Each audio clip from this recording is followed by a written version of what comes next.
So we're not just limited to styling HTML elements in divs. We can also, of course, style our classes.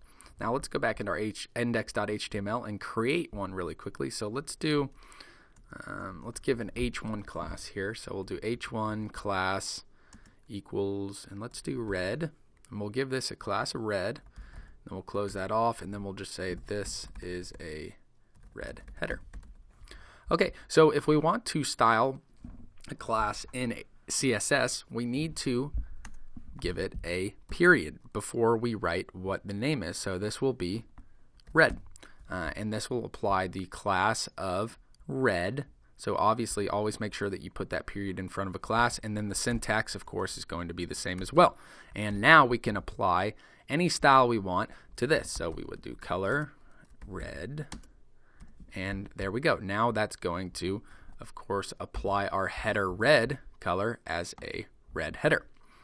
Now let's pop back into our index.html file, and let's take a look at a problem we can actually see that'll arise and see how we can solve this. So let's create a complete different element. This time let's just do, maybe it's a paragraph, and we're going to give this paragraph a class, and we'll give it a class of red as well. And I'm just going to write this is a paragraph. We'll save that and we'll take a look. So obviously we're going to see that this paragraph is red as well, and the reason being is because it has the same class. Well, this can actually create a bit of a problem, but there is a nice and simple workaround that we can do for this in CSS, and that would be that we can actually specify different HTML elements that need to be affected by a specific class. So if we go back into our style.css, what I can do here is if I want only my header color to be red, I can just go ahead and all I have to do is place my h1 in front of this. So what's this mean? Well, it's essentially saying in every instance that there's an h1 and that h1 has a class of red, I want you to go ahead and give it a color red.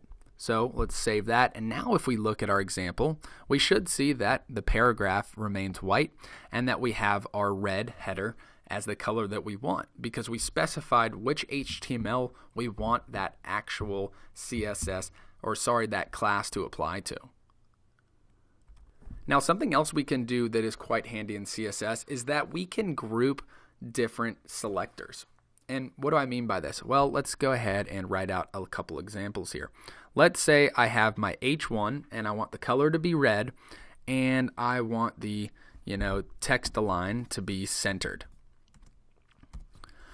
All right, well, let's say, and I'm going to go ahead and I'm just going to get rid of this red here just so we're applying this to an H1. Now let's assume that I want to do this for my H2s as well, and maybe even my paragraphs and my H3s. So what I would do is I would write, H2, and I'd code this out, go up here, write my color, red, because I want this to be the exact same up here, and then text align, and we'll do center. All right, there. So now my H1 and my H2 are going to follow the same one. Okay, well, maybe now I want to copy this, and I want my paragraphs to follow these same styles as well throughout my website. So I'm just going to change my H2 here to P. Well, this absolutely makes no sense, right? This is repetitive and redundant. What we can do is we can group our selectors. So instead of having these two separate sections here, we can actually, next to our H1 here, we can apply a comma and put whatever selector we want. So let's do H2, let's do paragraph, and now as opposed to rewriting all that, it's going to take all the H1s, all the H2s, and all the paragraphs, and it's going to apply these selected styles. And that's the right way to do it. We don't want to have to write too much code. Whenever code can be reduced based on efficiency, we need to make sure that we're doing that.